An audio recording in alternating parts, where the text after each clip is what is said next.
लेकिन चूंकि सोने और चांदी को लेकर एक इंडियन माइंडसेट बना हुआ है कि इसकी कीमत कभी कम होती ही नहीं है, इसलिए भी मीडिया और फाइनेंशियल वर्ल्ड के इस क्रैश के नैरेटिव को लेजिटिमेसी मिलती दिख रही है।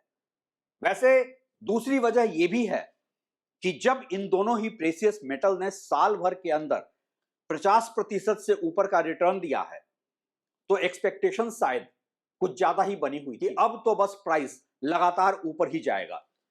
कुछ आम रिटेल इन्वेस्टर्स तो इतने बुलिश हो गए थे कि ये स्टॉक ट्रेडिंग से पैसा निकालकर गोल्ड में स्पेकुलेट करने लगे थे।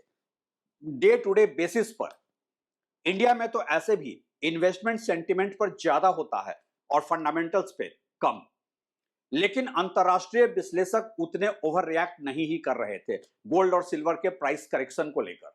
लेकिन इंडिया में तो सोने और चांदी की कीमतों में यह गिरावट जितनी मीडिया हेडलाइंस के लिए जरूरी थी, उतनी ही जरूरी थी फाइनेंशियल वर्ल्ड के वेस्टेड इंटरेस्ट के लिए भी, जहां के इन्वेस्टर्स लगातार प्रेशियस मेटल में शिफ्ट हो रहे थे।